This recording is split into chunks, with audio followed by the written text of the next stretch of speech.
এলআইসির premium দিতে পারছেন না, সারেন্ডার করলে কত টাকা পাওয়া যাবে দেখে নিন এক নজরে।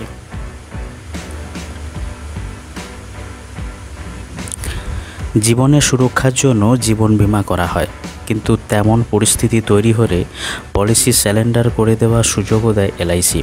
কিন্তু আমরা অনেকেই জানি না কখন কিভাবে পলিসি সারেন্ডার দেওয়া যায়।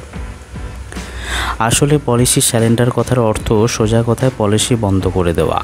সেক্ষেত্রে বিমাকারীকে আর কোনো প্রিমিয়াম দিতে হবে না, কিন্তু এতদিনে দেওয়া প্রিমিয়াম থেকে তিনি কি লাভ পাবেন তা জেনে নেওয়া খুবই প্রয়োজন। সাধারণত পলিসি ক্রয়ের সময় নির্দিষ্ট মেয়াদ নির্বাচন করে নেওয়া হয়।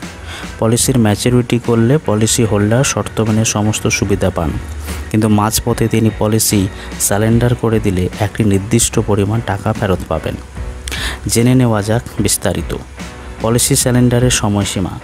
সাধারণত পলিসি ক্রয়ের পর 2 বা 3 বছরের একটি সময়সীমা দেওয়া হয়। এই সময়ের মধ্যে পলিসি সারেন্ডার করা যায় না।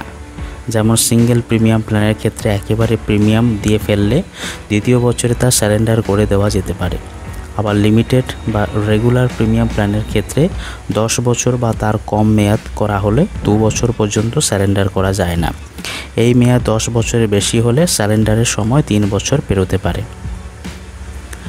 পলিসির মেয়াদ পূরণ করতে না পারলে অনেক কম টাকাই হাতে পাওয়া যায়। তাছাড়া সারেন্ডার ভ্যালুর সঙ্গে কোনোভাবেই বোনাস অ্যাড অন পাওয়া যায় না, এমনকি কর ছাড়েরও সুবিধা মেলে না। স্পেশাল সারেন্ডার ভ্যালু, এতে জিভিএস এর থেকে বেশি দর পাওয়া যেতে পারে, তবে এটি নির্ভর করে সংস্থা লাভের ওপর।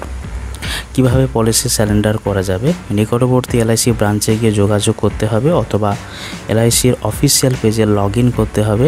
সেখান থেকে সংগ্রহ করতে হবে সারেন্ডার ডিসচার্জ ভাউচার, অথবা এলআইসির 5074 নম্বর ফর্ম ফিল আপ করে উপযুক্ত নথি সহ জমা দিতে হবে। আবেদন গ্রাহ্য হলে গ্রাহকের রেজিস্টার ব্যাংক অ্যাকাউন্টে টাকা পৌঁছে যাবে।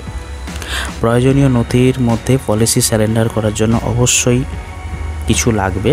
যেমন নথিগুলির মধ্যে 1 নম্বর হচ্ছে পলিসির আসল কাগজ, 5074 নম্বর ফর্মের প্রিন্ট আউট, রেজিস্টার ব্যাংকের একটি ক্যান্সেল চেক, ব্যাংক অ্যাকাউন্টের বিবরণ, এলআইসি নিফট মার্চেন্ট ফর্ম এবং একটি হাতে লেখা আবেদনপত্র।